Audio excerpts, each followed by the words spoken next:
Hey, hello. Balik lagi di channel Spoiler Moon dan kita akan lanjutkan lagi kisah hidup Fang Yuan.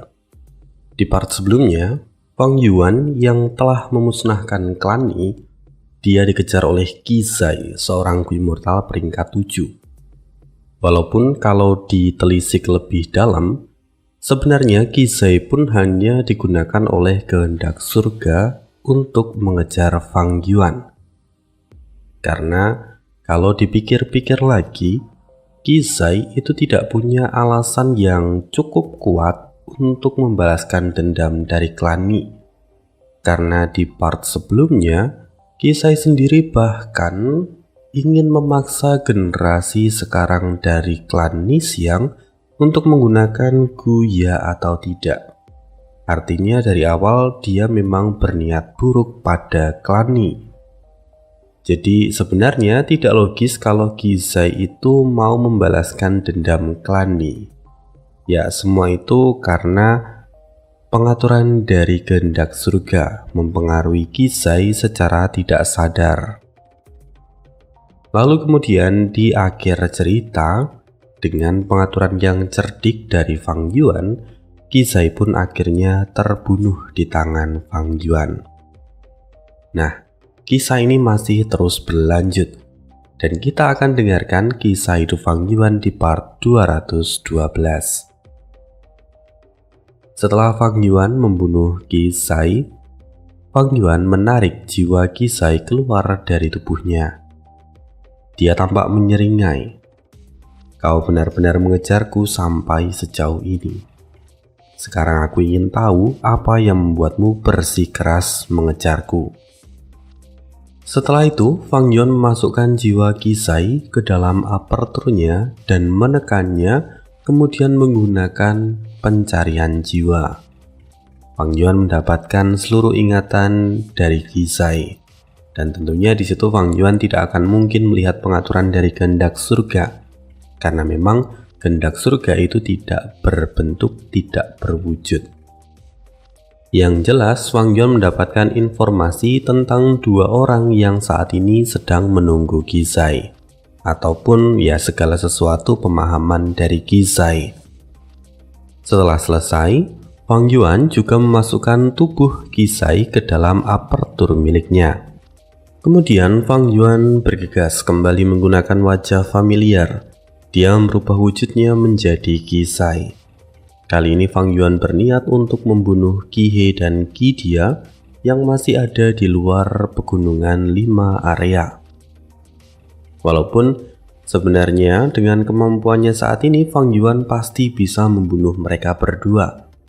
Tapi dengan penyamaran ini tentu Fang Yuan bisa lebih menghemat esensi abadi yang harus ia keluarkan.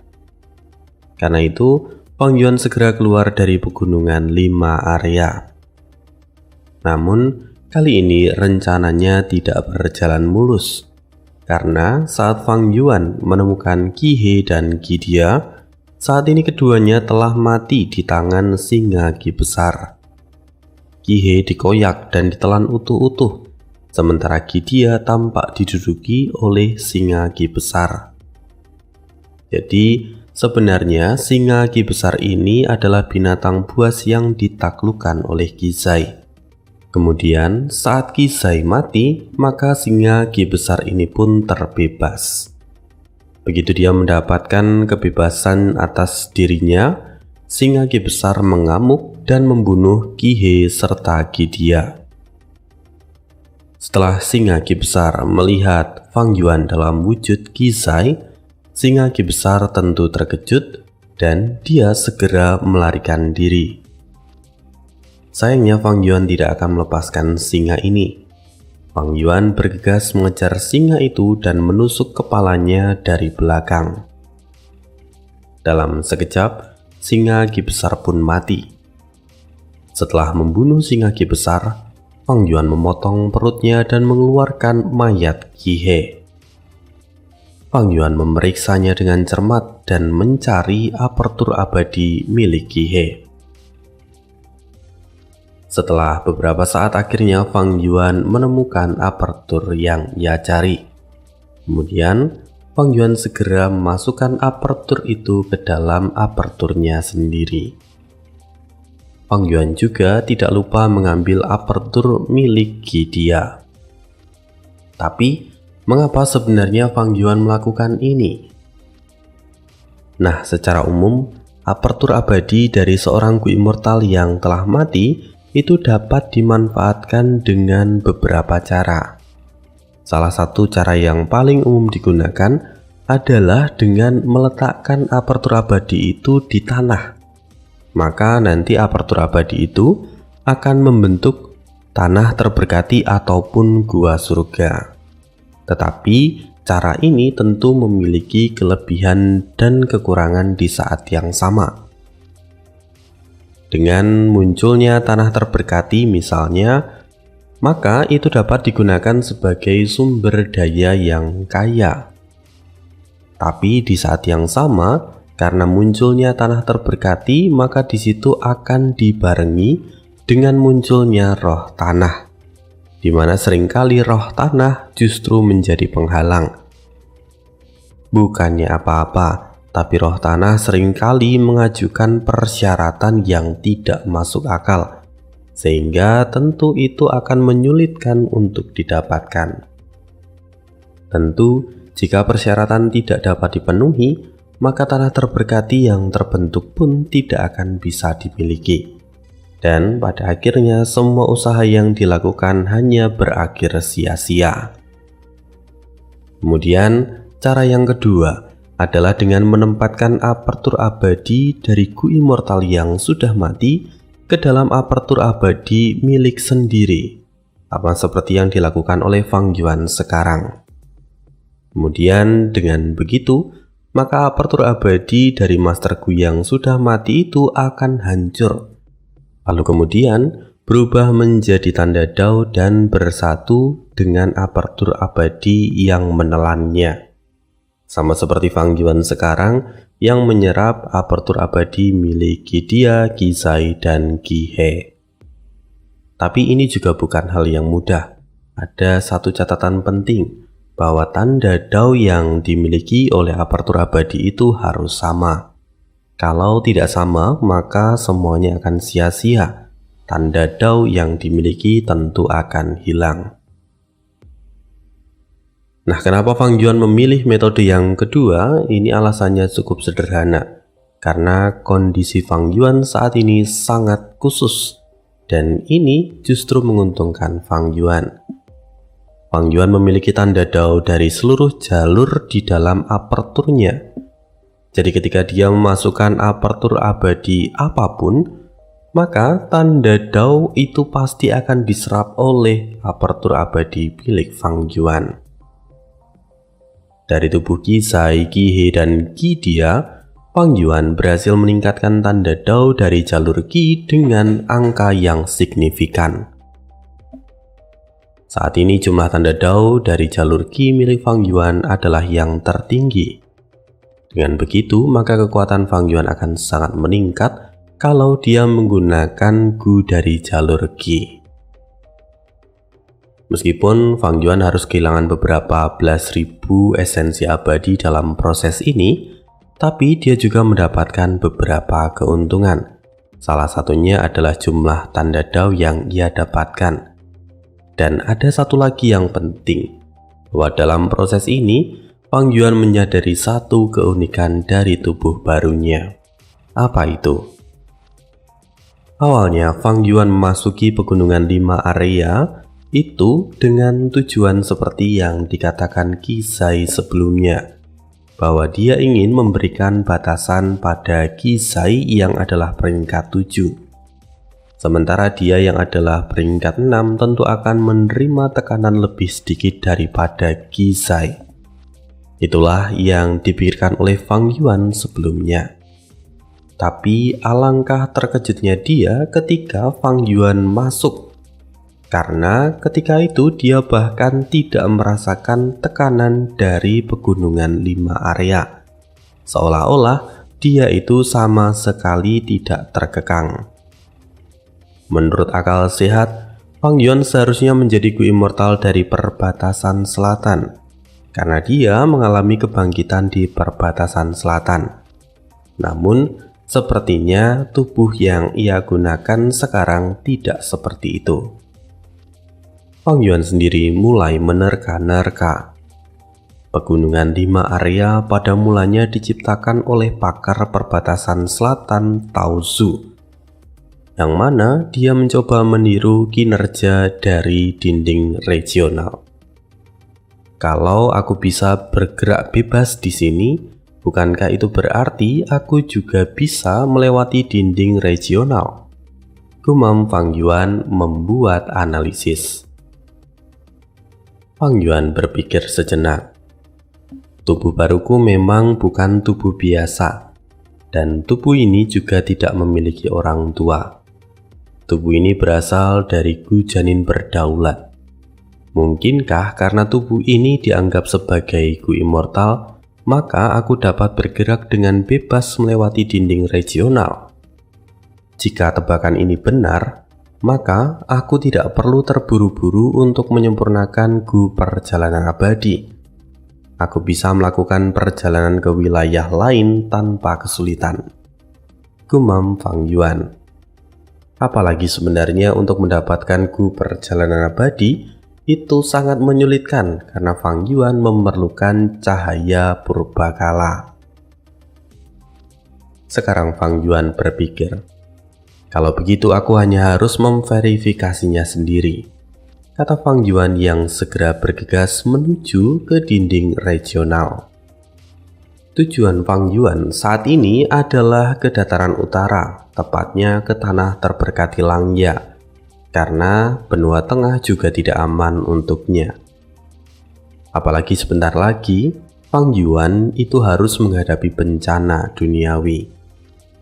Jika tebakanku benar, maka aku akan menyerah pada Gu perjalanan abadi dan langsung bergegas ke tanah Langya.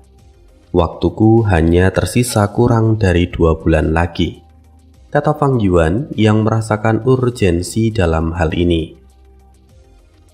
Beberapa jam kemudian, Fang Yuan yang dalam perjalanan menuju dinding batas regional kini wajahnya tampak pucat.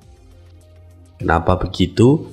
Karena saat ini di belakang Fang Yuan terdapat sekelompok binatang buas kuno dan binatang buas kuno terpencil. Terlebih yang paling parah adalah mereka dari jenis binatang buas awan yang sulit dikalahkan dengan serangan fisik. Alhasil, Gu pedang milik Fang Yuan yang peringkat 7 tidak dapat membunuh mereka. Selain itu, yang menjadi sebuah pertanyaan besar sebenarnya, binatang buas kuno ataupun binatang buas kuno terpencil itu sangat jarang, sangat sulit untuk ditemukan. Namun mengapa kali ini ada begitu banyak yang mengejar Fang Yuan? Memikirkan semua ini, wajah Fang Yuan pun tampak masam. Dan kalau itu tentu kita bisa menebak bahwa semua ini tentu adalah pengaturan dari kehendak surga. Setelah pengejaran yang begitu lama, Fang Yuan mendapatkan luka dari serangan setiap binatang buas itu. Fang Yuan tampak masam. Dia pasif dan tidak bisa menyerang balik. Tapi akhirnya sekarang dia telah melihat dinding batas regional. Melihat ini pun Fang Yuan merasakan kegembiraan di dalam hati. Dia saat ini memang sudah mulai kehabisan esensi abadi. Kali ini dia harus pergi dengan cepat, atau dia tidak akan selamat. Fang Yuan pun kembali menggunakan Gu immortal pedang yang lolos untuk menambah kecepatannya. Dia berubah menjadi cahaya pedang dan melesat dengan sangat cepat. Fang Yuan tidak mengurangi kecepatannya sedikit pun.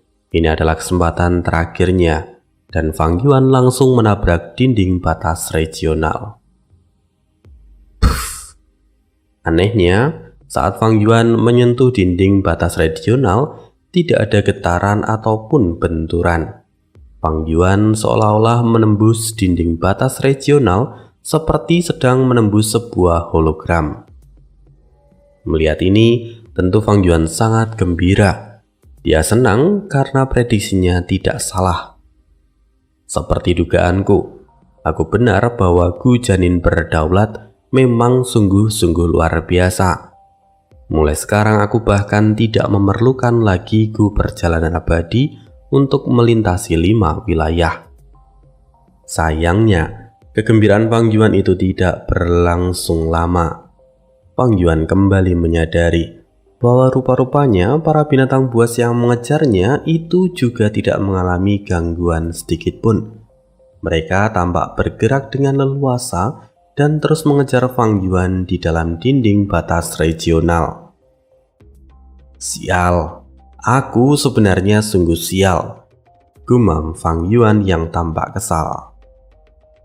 Fang Yuan berkata begini karena sebenarnya Fang Yuan tahu bahwa para binatang buas ini bukanlah berasal dari perbatasan selatan. Dia pernah mendengar bahwa binatang buas awan di perbatasan selatan itu sudah lama punah. Lalu kemudian, kenapa muncul begitu banyak binatang buas awan yang saat ini mengejarnya? Jelas semua itu bukan dari perbatasan selatan, melainkan dari surga putih.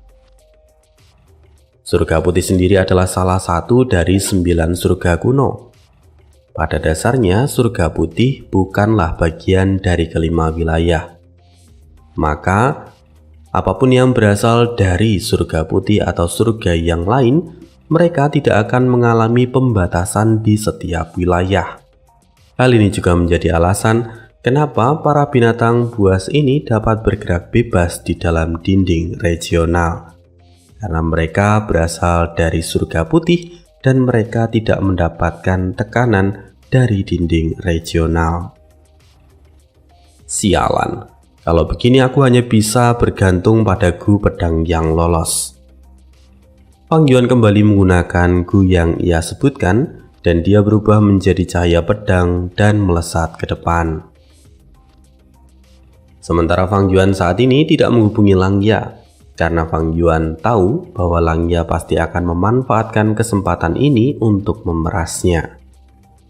Karena itu lebih baik untuk Fang Yuan tidak meminta bantuan pada Langya di situasi ini. Bahkan jika Langya tidak mungkin berbohong, tapi Langya adalah roh tanah yang cerdik dalam mencari keuntungan.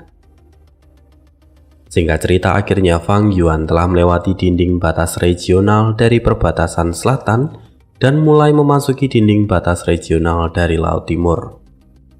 Anehnya, ketika Fang Yuan mulai memasuki dinding batas regional dari Laut Timur, tubuhnya pun mulai terasa berubah. Aura Gu Immortal perbatasan selatan miliknya perlahan-lahan mulai meredup dan berubah menjadi aura Gu Immortal dari Laut Timur. Fang Yuan pun terkejut. Menyadari semua ini, dia semakin mengagumi tubuhnya. Mungkinkah tubuh baru ini tidak hanya bisa melewati dinding regional, tetapi juga mengubah aura sesuai dengan aura wilayah yang kutempati? Fang Yuan kini tampak berspekulasi dalam hati. Dan saat Fang Yuan benar-benar keluar dari dinding regional, seluruh aura Fang Yuan kini berubah menjadi aura dari Gu Immortal Laut Timur. Namun meski saat ini seluruh auranya telah berubah menjadi Gu Immortal Laut Timur, Fang Yuan adalah pribadi yang berhati-hati. Jadi begitu dia keluar dari dinding regional, dia langsung menggunakan wajah familiar. Kemudian di saat yang sama, Fang Yuan masih melihat sekelompok binatang buas kuno yang terus mengejarnya. Fang Yuan kembali melihat lingkungan di sana. Dia mencoba mencari ide. Seharusnya tempat ini tidak jauh dari aliran laut yang bergejolak. Mungkinkah aku bisa memutar dan bergerak ke tempat itu untuk melepaskan diri dari para binatang buas ini? Fang Yuan merenung sebentar dan langsung bergerak menuju aliran laut yang bergejolak. Tempat itu sesungguhnya seperti labirin. Bahkan tempat itu juga berbahaya untuk Fang Yuan sendiri. Namun Fang Yuan tidak punya pilihan lain. Fang Yuan akhirnya memasuki aliran laut yang bergejolak dan diikuti oleh para binatang buas awan. Di dalam sana Fang Yuan terus menggunakan Gu Pedang yang lolos berulang kali untuk menyelamatkan diri. Sampai pada akhirnya dia sungguh-sungguh berhasil keluar dari aliran laut yang bergejolak. Sementara para binatang buas awan itu terperangkap di sana. Fang Yuan akhirnya bebas. Dia kini tampak berhenti dan menghela nafas panjang. Sialan, aku harus membayar harga yang mahal hanya untuk melepaskan diri dari para binatang buas itu. Fang Yuan tampak masam, tapi dia tidak bisa membuang waktu di sini. Dia berniat melanjutkan perjalanan. Sesungguhnya rencana Fang Yuan itu adalah pergi ke dinding regional perbatasan selatan dan memasuki Laut Timur. Kemudian Fang Yuan akan menyusuri tepian batas Laut Timur dan kembali memasuki dataran utara nantinya. Fang Yuan memang dengan sengaja tidak memilih benua tengah, meskipun dapat menghemat banyak waktu, karena benua tengah adalah tempat yang berbahaya untuknya sekarang. Selain itu, Fang Yuan juga tidak memilih benua barat karena lingkungannya yang cukup ekstrim. Meskipun Laut Timur itu cukup memutar, tapi dengan segala pertimbangan, jalur Laut Timur adalah jalur yang paling aman. Itulah yang Fang Yuan pikirkan.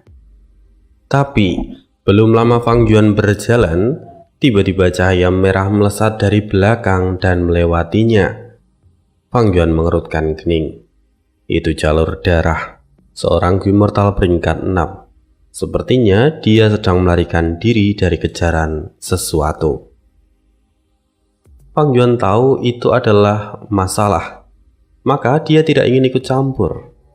Tapi tiba-tiba Gu Immortal yang baru saja melewati Fang Yuan itu berbalik dan berseru. Kita dipertemukan oleh surga.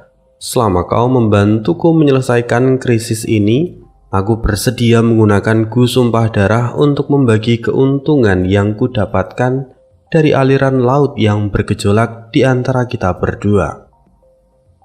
Fang Yuan pun terkejut. Dia memang pernah mendengar bahwa di aliran laut yang bergejolak itu memiliki warisan yang ditinggalkan oleh para ahli di masa lalu. Namun, selama 500 tahun hidupnya dulu, Fang Yuan tidak pernah mendengar kalau ada orang yang berhasil mendapatkannya. Fang Yuan sendiri belum sempat menjawab, tapi tiba-tiba beberapa Gu Immortal muncul di belakang. Di antara mereka ada beberapa Gu Immortal peringkat 7 dan juga beberapa Gu Immortal peringkat 6. Mereka berseru, "Para iblis yang mengembangkan jalur darah membahayakan dunia. Semua harus dieksekusi. Siapapun yang bergaul dengan para iblis juga harus dieksekusi," seru mereka. Fang Yuan tampak gelap. Dalam sekejap, kali ini dia kembali menjadi incaran dari para Gu Immortal Laut Timur. Sejujurnya, Fang Yuan sendiri bukanlah orang yang takut terkena masalah, tapi situasinya sekarang sangat mendesak. Dia tidak boleh buang-buang waktu. "Ayo bantu aku, dan aku akan memberimu warisan yang kutemukan," kata Gu Immortal dari jalur darah itu. Sementara para Gu Immortal dari Laut Timur bisa menilai bahwa sepertinya Fang Yuan bukanlah rekan dari Gu Immortal jalur darah itu. Mereka kemudian mengajukan penawaran. "Bantu aku menangkap iblis itu. Kau akan mendapatkan ganjaran setelahnya."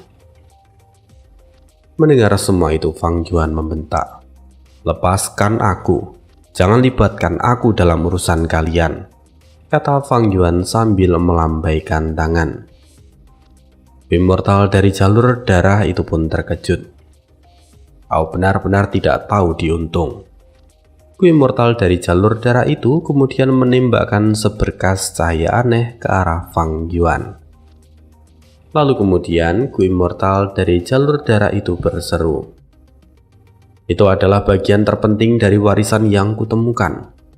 Jika kalian ingin mendapatkannya, maka ambillah dari pemuda ini," kata Gu Immortal itu yang kemudian langsung berlari ke arah yang berlawanan. Melihat itu Fang Yuan mendengus. Aku memiliki masalah penting yang harus kutangani. Jangan provokasi aku. Fang Yuan lalu menggunakan Gu Pedang yang lolos dan Gu Pedang terbang. Keduanya adalah Gu Immortal peringkat 7. Sementara itu para Gu Immortal dari Laut Timur pun terkejut ketika mereka melihat Fang Yuan menggunakan 2 Gu Immortal peringkat 7. Bagaimanapun, Fang Yuan hanyalah seorang Gu Immortal peringkat 6, tapi dia memiliki 2 Gu Immortal peringkat 7. Jelas itu bukanlah hal yang biasa. Kemudian, sebuah suara terdengar. Tunggu saudaraku. Seorang Gu Immortal peringkat 7 dari Laut Timur mencoba menghentikan Fang Yuan. Aku Tang Song dari klan Tang. Masalah ini sulit diselesaikan dengan damai. Tapi aku punya cara. Selama kamu mau mengikutinya, aku bisa membantumu lepas dari tuduhan ini. Mendengar itu Fang Yuan tertawa keras. Tidak ada yang perlu dibantu dan tidak ada yang perlu dibuktikan. Apa kalian pikir aku takut untuk bertarung? Mendengar ini tentu saja para Gu Immortal dari Laut Timur itu terkejut. Sekarang, aku memiliki misi dari tetua tertinggi. Aku tidak ingin membuang waktuku di sini. Jadi ayo segera mulai saja. Kata Fang Yuan sambil meregangkan badan. Mendengar ini tentu para Gu Immortal itu pun terkejut. Mereka awalnya berpikir bahwa Fang Yuan adalah seorang ahli tunggal. Tapi kalau Fang Yuan menyebutkan ada tertua tertinggi, maka pastinya Fang Yuan berasal dari klan yang besar. Ya, bagi mereka ini justru menjadi cukup logis, karena kalau Fang Yuan bukanlah ahli tunggal, itu tidak mengherankan kalau dia bisa memiliki 2 Gu Immortal peringkat 7 meskipun dia hanya ada di peringkat 6. Setelah itu Tang Song segera berkata lagi, tolong tunggu sebentar. Saya bisa menjamin reputasi klan saya. Selama Anda mau bekerja sama dengan kami, maka kami pasti akan membiarkan Anda pergi setelahnya. Klan Tang sendiri adalah salah satu kekuatan super di Laut Timur. Kekuatan mereka setara dengan 10 sekte kuno di benua tengah. Tapi Fang Yuan mencibir. Klan Tang? Apa kau pikir klanmu begitu menakjubkan? Jangan pikir aku akan takut karena klan Tang. Aku bahkan penasaran apa yang bisa klan Tang lakukan padaku. Setelah mengatakan itu, Fang Yuan sudah melepaskan Gu Pedang terbang untuk menyerang Tang Song. Tang Song pun marah. Dia dengan segera mencoba bertahan walaupun sangat dirugikan. Fang Yuan dan Tang Song jatuh dalam pertarungan, sementara Gu Immortal yang lainnya melihat dari tepi. Semakin lama pertarungan itu, semakin membuat orang-orang itu terkejut, karena Tang Song yang sangat diunggulkan bahkan tidak mampu menyudutkan Fang Yuan yang hanya peringkat 6. Kemudian setelah beberapa waktu, tiba-tiba kelompok binatang buas awan keluar dari aliran laut yang bergejolak. Mereka kini terlihat marah dan bergerak menuju ke arah Fang Yuan. Tentu kehadiran dari para binatang buas ini membuat para Gu Immortal dari Laut Timur terkejut. Sementara itu, Tang Song pun kini mundur dan menjaga jarak dari Fang Yuan. Melihat ini Fang Yuan lalu berseru, aku yang membawa mereka dari surga putih. Para tetua telah menungguku untuk melawan mereka. Kalian telah menghalangiku. Tunggu saja, kami pasti akan berurusan dengan kalian satu persatu. Tapi untuk saat ini, kalau kalian memang ingin mati maka ikutilah aku. Fang Yuan dengan segera berbalik dan terbang meninggalkan tempat itu. Sementara di kejauhan, para binatang buas awan terus bergerak mengejar Fang Yuan. Sedangkan para Gu Immortal dari Laut Timur ada di tengah dan mereka tampak kebingungan. "Jangan pikir kau bisa melarikan diri dari kami," teriak Tang Song yang langsung mengejar Fang Yuan. Mendengar itu, para Gu Immortal lainnya pun segera mengikuti dari belakang. Akhirnya kejar-kejaran pun terjadi. Melihat ini, Fang Yuan mendecakkan lidah karena orang-orang ini benar-benar keras kepala. Sekarang Fang Yuan tidak punya pilihan lagi. Dia segera bergegas menuju dinding regional. "Lihat, dia berniat memasuki dinding regional," teriak salah seorang Gu Immortal. Lalu dengan cepat mereka melepaskan serangan ke arah Fang Yuan. Wajah Fang Yuan pun tampak masam, tapi dia dengan cepat menghindari setiap serangan, yang kemudian akhirnya Fang Yuan berhasil memasuki dinding regional.